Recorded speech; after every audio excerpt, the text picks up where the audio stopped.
လိုကြီးကမရဘူးဖြစ် ဟုတ်လားဖះမရှိခိုးလို့ပေါ့ အဲ့လိုလေးတော့ ဖះမရှိခိုးလို့ဖြစ်တာ အဲ့မရှိဘူးမေတ္တာတော့ဒီမယုတ်တက်လို့မယုတ်လို့ မနက်တော့ဟိုနေ့စဉ်ပုံမှန်ပေါ့ဟိုဖះကြောမယ်ဖះတရားကြောမယ်ရှိခိုးတယ်ပေါ့လေပြီးတော့၅ပါးသီလခံယူပြီးလို့ရှိရင်မေတ္တာတို့ရောမေတ္တာတို့ကိုရွတ်ဖတ်ပူဇော်ပေါ့အခုလိုအနဲ့အသေးပဲ TV ပူဇော်တော့ပိုကောင်းတော့ပြီးလို့ရှိရင်သမထဘာဝနာတစ်ခုခုပွားပြီးလို့ရှိရင်တော့ဝိပဿနာပါဖြစ်ဖြစ်ကိုတနေ့9မိနစ်10မိနစ်လောက်လေးပွားလို့အဲ့လိုပုံမှန်လုပ်ရတော့အာစင်နကန်ကုတို့ပေါ့ အဲ့ကြောင့်လေဆရာကိုပြောတာလေဒီဟာကပေါ့ကိုကအရင်ကဘောရခါလို့ပဲဘုရားရှိခိုးနေတော့လေဒီလိုမျိုးဗုဒ္ဓဘာသာဘုရားရှိခိုးနည်းတွေကိုမသိဘူးပြတခုတခုသိရင်လေသူအဖို့တန်မှန်းသိလာတာပေါ့နော်အခုဆိုရင်ဒါမေတ္တာတုံးဆိုတာလူတွေကကိုကယူတဲ့ခါကျရင်လေပဋ္ဌာန်းရွရင်လေဒီလိုပဲရှောက်ရွပြီးရှောက်ဖန်တာပေါ့အတိတ်ပဲမသိတော့အရသာမရှိဘူးပေါ့အခုအတိတ်ပဲကိုအခုလိုတခုကြည်လိုက်ပြီးတော့စီစစ်တဲ့ခါကျတော့မေတ္တာတုတ်တာအရင်အဖို့တန်တယ်လေအဲကြောင့်ဗုဒ္ဓဘာသာကိုတဖြည်းဖြည်းနဲ့ဗာဖြစ်လာလဲဆိုတော့အတိတ်ပဲသိလေဘုရားကိုကျေးဇူးတင်လေလို့ဖြစ်နေတယ်အမှန်ဗုဒ္ဓဘာသာမှာဗုဒ္ဓဘာသာမရှိဘူးပြ ဟုတ်တယ် သူကဗုဒ္ဓဘာသာဆိုတာကဟိုမကြသေးဘူးတတ်မှတ်တာပေါ့နော်ဘာဖြစ်လို့တတ်မှတ်တာလဲဆိုတော့ခရစ်ယာန်နေမွတ်စလင်နေအဲ့လိုတွေဘာသာတွေရှိနေတဲ့အတွက်ကြောင့်မို့ကွဲပြားအောင်ဆိုရင်ဗုဒ္ဓဘာသာပေါ်လာတာပေါ့တကယ်တော့ဗုဒ္ဓဘာသာကဗုဒ္ဓဘာသာမဟုတ်ဘူးသူကဘယ်သူနေနေကျင့်လို့ရတယ်ကျွန်တော်ခု ဟုတ်တယ် တူတာပေါ့ကလေးတွေကိုတင်ဖို့ဆိုပြီးတော့ရေးနေတဲ့စာလေးရှိတယ်အဲ့ဒါဘာလဲဆိုတော့မူကကြတော့ပိဋကတ်မူပဲဖះဟောဒါပေမဲ့လို့အီလိုမတ်ကိုလေ့လာတယ်အီလိုမတ်ကဘယ်ဟာတွေကျင့်သုံးတယ်လဲအပြင်လီကွမ်ယူကမြတ်စွာဘုရားဟောထားတဲ့အချက်တွေဘယ်ဟာတွေကိုကျင့်သုံးတယ်လဲအဲ့ဒါတွေကိုလေ့လာပြီးတော့ဒီပိဋကတ်ထဲကိုပြန်ထည့်ပြီးတော့မှရေးတယ်ပေါ့နော်ဘာလို့ကလေးတွေကိုပြန်ပြီးပြောပြအောင်ဟိုအောင်မြင်သွားတဲ့လူတွေကမြတ်စွာဘုရားရဲ့ဟာတွေကိုဘယ်လောက်ထိလေ့လာကျင့်သုံးတယ်လဲပေါ့မလေ့လာတော့မလေ့လာဘူးဗျာဒါပေမဲ့ကျင့်သုံးမိရသားဖြစ်နေတယ်ပေါ့အဲ့ဒါပြောချင်တယ် ဟုတ်တယ်အခုကလေဆရာကိုလေကျွန်မတင်နှမ်းမှာလေအဲ့ဒီဟိုဘာသာရေးနဲ့ပတ်သက်ပြီးတော့တခုပြောမိတာပေါ့နော်ဆရာကိုဟိုမန်နေဂျာပုံစံလေးတွေဟိုတနေ့ဝင်နေစကားပြောတော့အဲ့ဒါကိုတရားသဘောအခြေခံပြီးပြောလိုက်တာကိုလေအဲ့ဆရာကတော့ခရစ်ယာန်သီးလားဒါပေမဲ့မြန်မာလူမျိုးဆိုတော့ဒေါ်ဘီမာပြောတဲ့ဥစ္စာရဲ့တရားသဘောကကျွန်တော်သဘောပေါက်တာဘလို့ဆိုကောင်းမကောင်းကိုကတော့ဟိုစာနဲ့ပင်နဲ့ထန်ကတိုင်းနဲ့မပြောတတ်ဘူးလေသူကပြန်ရှင်းပြတာအဲ့ဒါဘိုင်ဘာတွေကိုပြန်ပို့ပေးလိုက်မယ်နော်အဲ့တော့လုပ်ငန်းခွင်ထဲမှာဘယ်လောက်ထိတရားဟောတရားတွေကဘယ်လောက်တိုက်ဆိုင်လဲဆိုတာအဲ့လိုတွေလိုက်ပြီးတော့စုဆောင်းထားနေနော်အမှန်ကျွန်တော်တို့မေတ္တာတော့မှလေယန္တတတံပဒံဆိုတဲ့ငင်းငင်းချမ်းချမ်းနိဗ္ဗာန်ကိုသွားတယ်ဆိုတာလေးကိုခဏဖျောက်ပြီးတော့မှဟိုကိုအထကုသလေနာပေါ့နော်ကိုရဲ့အကျိုးကိုတကယ်တန်ဖိုးထားတဲ့သူကိုအကျိုးကိုလိုလားတဲ့ပုဂ္ဂိုလ်ပေါ့နော်အဲ့ပုဂ္ဂိုလ်တွေဆိုရင်ဒီကျင့်စဉ်တိုင်းလေးပဲကျင့်သွားတာပိုကောင်းတယ်အဲကြောင့်စာမေးပွဲကမအောင်လည်းကိစ္စမရှိဘူးမနိုင်ပြောတော့ဒီမေတ္တာတို့ကိုလေတတုတ်ချင်းကိုကြကြနနလေးလေးလာပြသွားရင်တော့ပိုကောင်းပါမယ်ဟိုအဲ့အခုလေတဖြည်းဖြည်းနဲ့လေအဲ့လိုမျိုးပေါ့နော်ဆရာတို့လိုလူမျိုးတွေနဲ့အဲ့လိုမျိုးဟိုဘာသာတရားကိုဒီမြတ်စွာဘုရားဟောတဲ့တရားတွေကိုလေ့လာခွင့်ရတဲ့ခါကျတော့လေဥပမာထားလိုက်ပါတော့ဒီမေတ္တာတုံးမှလည်းဟိုဖြန့်လိုက်အကျဉ်းတော့ဖြန့်နိုင်တယ်လို့ပေါ့38ပြမင်္ဂလာကိုကြည့်လိုက်ရင်လားဘုရားဟောတဲ့ဥစ္စာတွေကလေဟိုမဆုံးနိုင်ဘူးဒီလားဟိုကျေပြည့်တာပေါ့နော်လူတွေနားလေရင်နားလေတယ်လို့ပို့ပြီးတော့ပို့တယ်လားအဲ့ဒါအောင်းကြီးအကောင်းတာအဲ့ဒါပြောလိုက်တယ်ကျွန်တော်ပြောလိုက်တာဟိုတရားရင်းနဲ့ပတ်သက်တာပေါ့လေတမန်ဥကဟုတ်တီရောက်လာတာဟုတ်တယ်မနေ့ကဟိုအပကိတ်ဆိုဆိုတဲ့နေရာမှာလေအားနဲ့ပတ်သက်တဲ့နောက်အပကဘောတို့ အဲ့လိုနေရာမျိုးတွေပေါ့လေအားတွေပါတဲ့စကလုံးတွေသူကအဲ့ဒီအားနဲ့ပတ်သက်လို့ရှင်သတိထားမယ့်ဟာလေးရှိတယ်ဟုတ်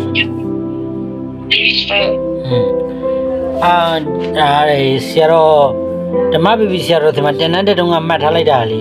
ပြောပြမလို့အပါဠိတတိအပါဠိပါရင်တတိရှိပါဗောလေ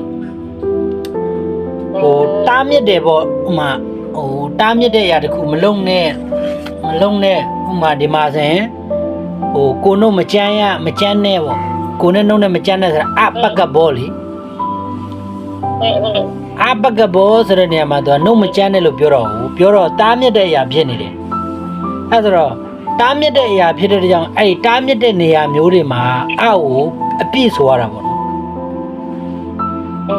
အတန်ပြီးပေါ့အဲ့ဒီပါဠိတရာပါဠိဒီစာပေတွေမှာကြတော့သူကအာနဲ့ပတ်သက်ပြီးတော့နှမျိုးရှိတယ်အတန်ထောထွက်တာရဲ့အတန်အပြည့်ထွက်တာရဲ့ဟိုတားမြစ်တဲ့နေရာမျိုးမှာကြတော့သူအောက်ကိုအတန်အပြည့်ဆိုရတယ်မတားမြစ်ဘူးပုံမှန်လည်းမျိုးမတားမြစ်တဲ့အရာမှန်တယ်များတော့ကြတော့သူကအောက်ကိုထောက်ဝက်ပဲဖားတာပေါ့အာနဲ့ပတ်သက်တာဒရာရေးပေါ့အဲ့ဒါနေ့လေဓမ္မပီပီဆရာတော်ကပြောတယ်တပည့်တော်တို့ရဟန်းတန်ဃာတွေပေါ့လေဆရာတော်တွေကဖះနဲ့တွေ့ဖို့ရေးကိုရှင်ကစည်းကိုတော်တော်ကြော်ရတယ်တဲ့ရှင်ကစည်းမထေကိုကြော်ပြီးလို့တောင်မှဖះကိုတွေ့ရလားဆိုမတွေ့ရသေးဘူးတဲ့အထာဂရာကိုကြော်ရသေးရတဲ့အထာဂရာရှင်မဗုဒ္ဓဂေါရတို့ကြော်ခွပြီးမှဟိုမြတ်စွာဘုရားကိုတွေ့ရတာပေါ့နော်ဟိုဆရာမတော့ကံကောင်းတယ်ဗျဖះမေတ္တာတုတ်တိုက်ရိုက်ပဲဟိုဒရာရေးတဲ့ကြွယ်ကူးရပါလေအခုဒီမှာအာနပတ်သက်တာလေးပြောလိုက်လို့ရှိရင်အာနပတ်သက်တာလေးမှတ်ဝအောင်မယ်စာသင်သားတွေကြတော့နှစ်ပေါင်း10နှစ်ကျော်မှဖះကိုတွေ့ရတာဘုန်းကြီးဝတင်ကားဝဘုပင်ကျက်အာထောအခရတညာတော့အာထောနဲ့ပါဠိကိုတဝါနဝါလောက်ချက်ပလိုက်ကွင်ပွားနဲ့တုတ်စနေပြီးလို့ရှင်ရှစ်ဆက်လို့ရလားဆိုမရသေးဘူးတုံးနဲ့ကျက်အထော်နဲ့ကိုအခရတင်ညာတော့အခရတို့ပြင်ကောင်းစွာတိရကျက်ဖင်ဘူးအောင်ထောင်ပြီးကျက်ပြီးရင်မရသေးဘူးပုရိသောမေကံကိစ္စတိစပြီခိုင်းစင်နေပုရိသောပုရိသာဘောပုရိသာဘွန်တော်ပုရိသာပုရိတံပုရိသေနဲ့မှာဘာဒီမှလည်းမသိဘူးကျက်တာပဲအမေအဲ့လိုဟိုတာပေါ့တရားတွေကိုအရင်ဆုံးကြော်ဖြတ်ပြီးရတဲ့အထာဂရာတွေဓမ္မစရိယဆိုတာသူကအထက်တာလေးနေထာဂရာတို့စတာဟုတ်အဲ့လိုဆရာမတို့ကျတော့ဒါဓမ္မစရိယဆိုတာဘွဲရတယ်လို့ပြောတာပေါ့နော်ဘွဲရတယ်ဒါပေမဲ့ဘုရားဟောပါဠိတော်တွေမလေ့လာရသေးဘူးဟိုအထာဂရာတွေပေါ့အထာဂရာတွေကိုလေ့လာရတယ်ဟိုကျန်တက်တို့ကျန်ထွက်တို့ပေါ့လေတံဝရဏာတို့နောက်ပြီးတော့စောရဏာတို့တောသနာတို့လုံနေရတာပေါ့ဒါလည်းရှစ်ဆရာတော်ကြီးတွေလမ်းစဉ်ဆိုတော့မကောင်းလို့ပြောလို့မရဘူးကောင်းတယ်ဒါပေမဲ့ကြိုက်လားဆိုတော့လည်းအင်တင်ပေါ့ကိုလိုနဲ့ပြောရရင်တော့ဖះဟောပါဠိတွေအရင်ဆုံးတွေးတာတော့ပိုကောင်းတယ်ဒီလိုကြင့်မယ်ဒီလိုချမယ်ပေါ့ဒါဒီမေတ္တာတုတ်တွေစံဓမ္မစရိယတော့မတွေ့ရသေးဘူးကိုတိတန်းလေးလာတာအဲ့လိုကျွန်တော်တို့ဆရာတော်ကလေဒီစာမေးပွဲလုပ်တာအရင်လေဟိုအနှစ်ချုပ်လေးတွေအကောင့်လေးတွေကထုတ်ပေးထားတာနော်ဟုတ်တယ်ဒါပေမဲ့အကောင့်တွေပါပဲစာတွေကတော့ကျွန်တော်တော့စဉ်းစားနေဒီတုဒ္ဒဒီပလိုမာပြီးသွားလို့ရှိရင်ကျွန်တော်ဘုရားရှိခိုးတဲ့ဓမ္မစကြာတို့သင်ပေးမလို့တခုချင်းလေးတာတင်ပေးမလို့လို့အဲ့ဒါမနေ့ကသွားလဲအောင်တက်ကောကနေမှတ်မိမနော်တက်ကောဆိုတာဗာလဲကရဏီရနိုင်သူဖြစ်ရမည်တဲ့တက်ကောဆိုတာယုံကြည်သူဖြစ်ရမည်ရေးလို့ရတယ်တက်ကောစွမ်းနိုင်သူဖြစ်ရမယ်ရတယ်ဥစုဖြောက်မှတ်ရမယ်သူဥစုအလွန်ဖြောက်မှတ်ပါသူဝဆောဆုံးမလွယ်တဲ့သူဖြစ်ပါမုဒုနုညံပြောင်းတဲ့သူဖြစ်ရပါမယ်အနတ္တိမာနိမာမာနမထောင်ရဘူး တန်တုတ်တကော တန်တုံတကောဆို ရောင်ရဲတင်းတိမ်တက်ရမယ်သူ့ဘရောမွေးမြူလဲရမယ် ဝင်းမြူလို့ရမယ် အပ္ပကိစ္စောကိစ္စနေရမယ်တန်လောက်ကဝုတ်ဒီတဲ့ပေါ်ပါတဲ့အသက်မွေးမှုရှိရမယ်အဲ့ဒီနားလဲတယ်နော် နားလေတယ် တန်လောက်ကဝုတ်ဒီဆိုတော့တန်လောက်ကဝုတ်ဒီဆိုတော့ပေါ်ပေါ်ပါပါအသက်မွေးတယ်ပေါ့ဗျာကင်းကြီးကန်းကြီးမနေဘူးပေါ့ဟိုတယ်သွားတယ်ခန္ဓာကိုယ်တကိုယ်တန့်ရှင်းပြီးတော့ဟိုစားဝတ်တယ်ကိုယ့်ကိုဟိုအနံ့တက်တယ်မနံအောင်လေးပဲကိုယ့်ကိုပုံမှန်လေးပဲသွားတယ်ပေါ့ဟိုလိုမြက်တောင်အတုတက်တာတို့သိမလားမျက်လုံးအယောင်ပြောင်းခြင်းလို့ဘာကတ်တယ်လည်းမသိပါဘူးအကြာလို့ရှိရင်အဲ့မြက်ကြည့်တော်တွေများထိမလားမသိ ဟုတ်တယ် ပြီးတော့မြက်တောင်အတုတွေအရှည်တွေနှခမ်းဆိုးစည်းတွေအားမှာအဲ့ဒီပုဂ္ဂိုလ်မျိုးကမြက်တာဟိုဘယ်လိုပြောမလဲမြက်တာပွားဖို့အချိန်ရှားမယ်ပေါ့ဗျာအဲ့ဒါတန်လောက်ကဝုဒ္ဓဆိုတာပေါ်ပါတဲ့အတက်မွေးမှုဖြစ်ရမယ်ဆိုတော့ပေါ်ပါဟို simple life ပေါ့ရိုးပဲအင်္ဂလိပ်လိုဆိုတော့အတိုင်းလေးပဲမှတ်အောင်မယ်ဘုန်းကြီးတို့ကြာရင်ဘုရားတော့ပြောတယ်ပေါ်ပါနေရမယ်ဆိုတာဟိုငါသားတွေပေါ့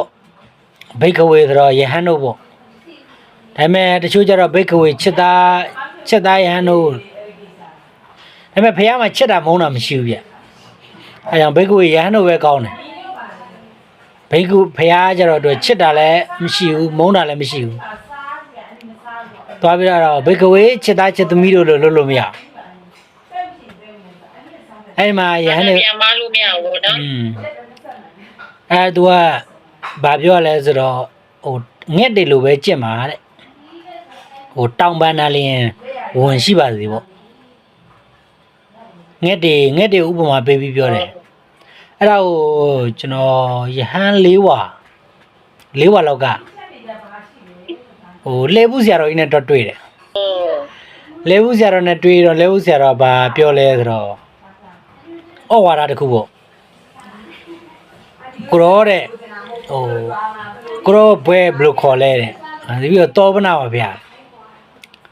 အေးတဲ့ယဟန်ဆိုတာတဲ့ဒေါင်းနဲ့ခွေးနဲ့မှာတဲ့ဟိုဘယ်ဟာကိုကြစ်မလဲတဲ့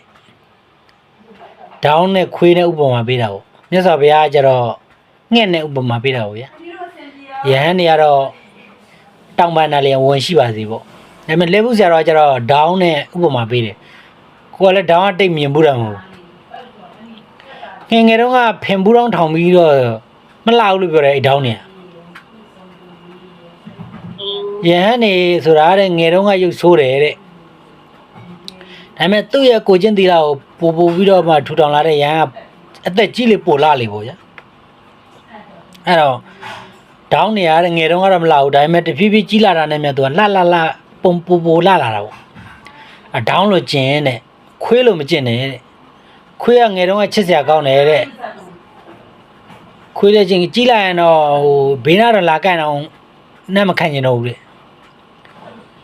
အဲကြောင့်ဟိုငယ်တုန်းမှဟိုပေါ့အလှတွေပြင်လှပနဲ့မနေနဲ့ပေါ့ဗျာပေါ်ကြွမနေနဲ့ပေါ့ဟိုဒါခွေးနဲ့ဒေါင်းနဲ့ဥပမာပေးတဲ့ဆရာတော်ကြီးအဲ့ဒါတော့မြတ်စွာဘုရားကတော့ဒီမှာယဟန်တွေကိုပြောတာပေါ့လေဟိုတပိတ်တစ်လုံးတင်ငန်း3တယ်နဲ့ပရိက္ခာ10ပါးပြည်စုံစီပေါ့နော်ဒီလိုပေါ်ပါပဲနေပါပေါ့ဆွမ်းအတွက်ဆုံးခံစားဖို့ရာကျောင်းအတွက်တစ်ပင်ဝါကျောင်းစသဖြင့်နေလို့ထိုင်လို့ရရင်ရပြီပေါ့အဲ့လိုအဲ့ဒါကိုတန်လောက်ကဝတီလို့ပြောချင်တာပေါ်ပါနေပါပေါ့エアコンနေနဲ့လက်ခရူဇာတို့အဲ့ဒါတော်တော်လှုပ်ရှုပ်သွားပြီမိုင်ဖုံးဆရာတော်ကြီးပြောသလိုပေါ့ကာမရှိဒုက္ခမရှိ ဟုတ်တယ် သူချတဲ့ကြပြလေးတောင်ကာရှိဒုက္ခရှိတဲ့ကာမရှိဒုက္ခမရှိပါရှဲလို့ဝဲနဲ့လေ အဲ့ဒါကြတော့တန်လောက်ကောက်ဦးဒီပေါ့နော်ပေါ့ပါတဲ့အသက်မွေးမှုရှိပါပေါ့ဒါဆရာမတို့တရားစခန်းဝင်လဲကျင့်တော့အောင်မနော်အိမ်မှာနေလဲကျင့်တော့အောင်မှာပါပဲတရားစခန်းဝင်လို့ရှင်ဒါဟိုကိုကသူတို့ကြွေးတာလေးနဲ့စားအခန်းထဲမှာတန်အကုန်လုံးရှင်းနေပြီစေကိုအိယာနေရာကလွဲရင်ကျန်တာတွေကတရားလှုပ်ချိန်ကြီးတဲ့ရှိဖို့အတွက်ပေါ့ပါအတက်မွေးပါပေါ့နောက်တစ်ခုကတန်တိန်တရီရောအတန်တိန်တရီရောရဲ့အပေါ်လေးမှာတော့ငိမ့်သက်သောအိန္ဒြေလို့ရေးလိုက်ရတယ်ငိမ့်သက်တဲ့အိန္ဒြေသာပါပြောအိန္ဒြေ6ပါ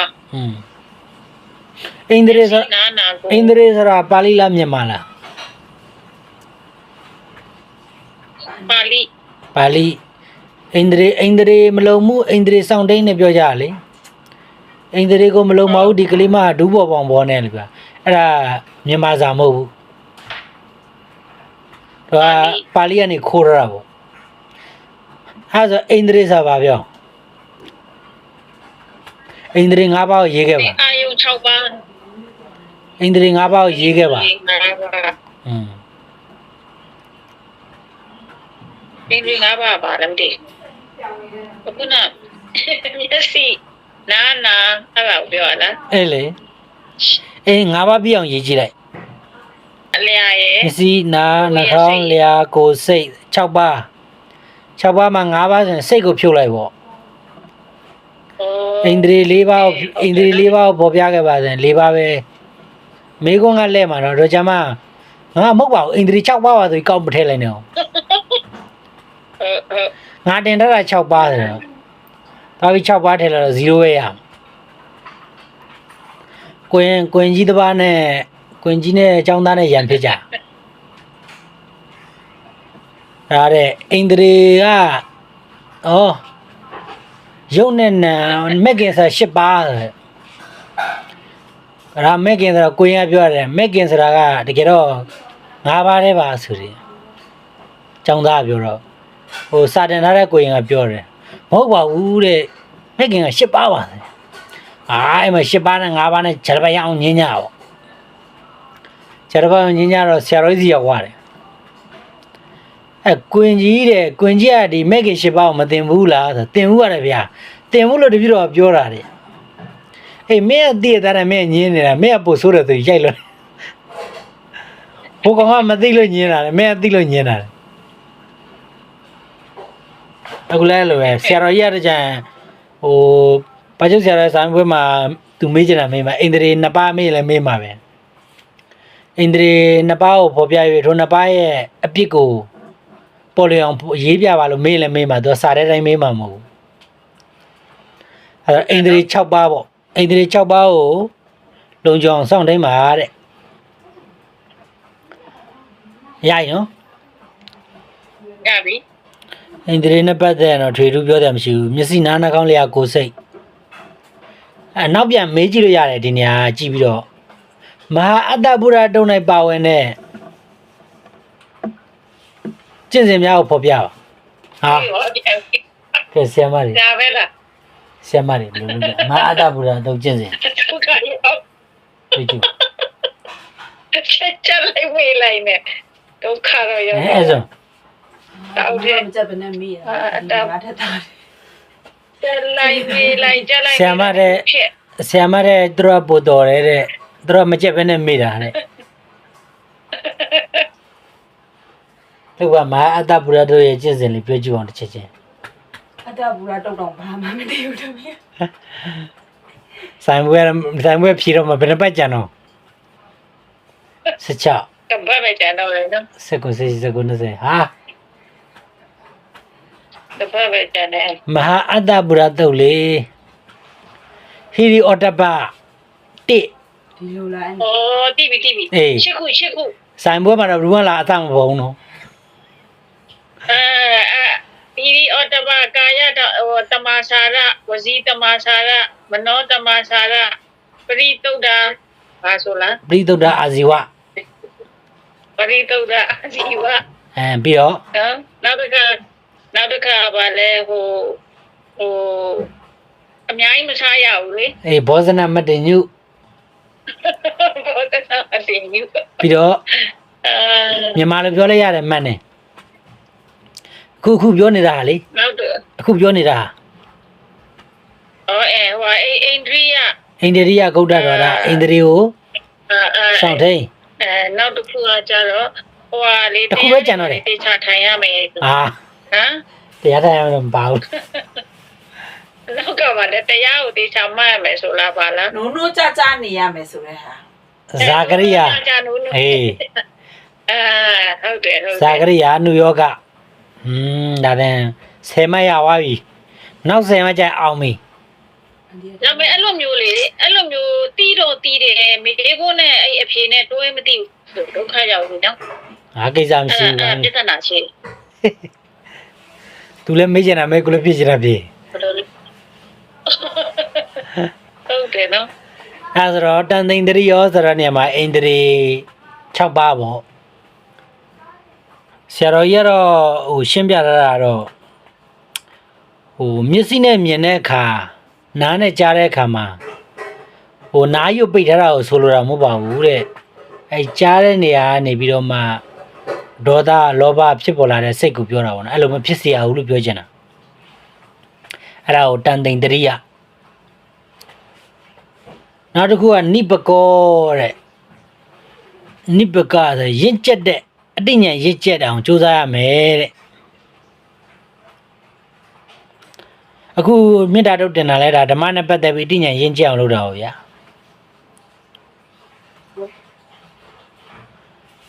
နိပကောရပြီနော်ရင့်ကျက်တော့ ရပြီ ပညာရှိရမယ်တဲ့ရင့်ကျက်တဲ့ပညာဆိုတာအဲ့ဒီမှာဆရာတော်မင်းနေတာတော့တစ်ခုရှိတယ်ရင့်ကျက်တဲ့ပညာဆိုရင်ပညာမှာဘယ်နှမျိုးရှိလဲလို့မေးရင်ဘယ်လိုဖြစ်မလဲကဲဆရာမအဲ့ဆို ပညာ၃မျိုး အဲ့ဆိုပညာဘယ်နှမျိုးရှိအောင်ပညာ၃မျိုးတဲ့ဆရာမဘာ၃မျိုးလဲ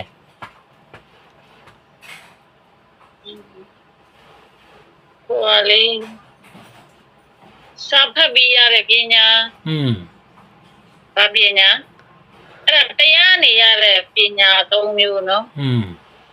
ဟို သူကစာဥစာပေတွေတရားနာပြီးစာဥစာပေဖတ်တာကြတော့အဲ့ဒါတုတ္တမယအညာတုတ္တမယပညာပေါ့ အဲ့သုဒ္ဓမယ နောက်ပြီးတော့မှ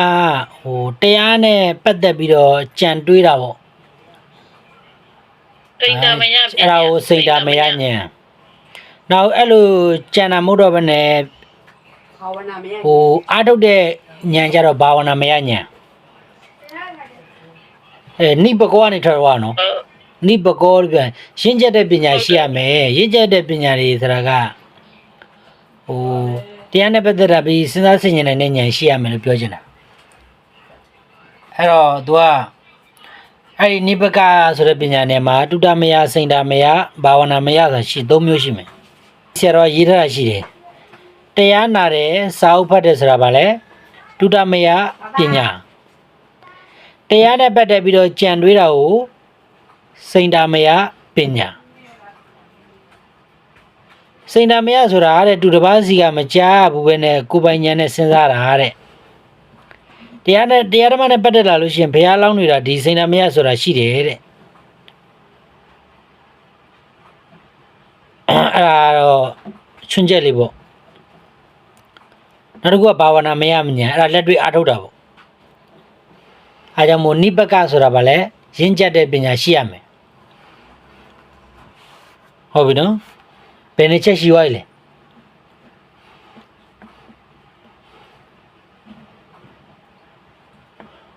12ချက်လား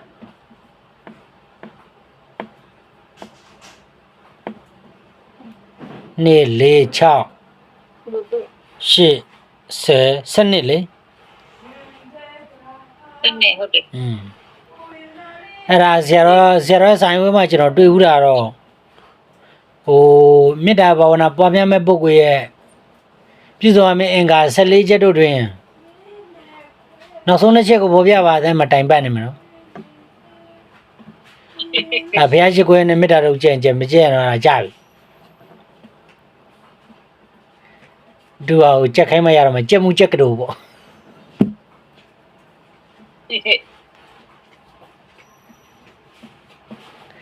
နိပကမှာနားလဲပြီနော်နိပကမှာဝင်နေတဲ့ကောင်ဘယ်နှကောင်ရှိလဲဆိုတော့3ကောင်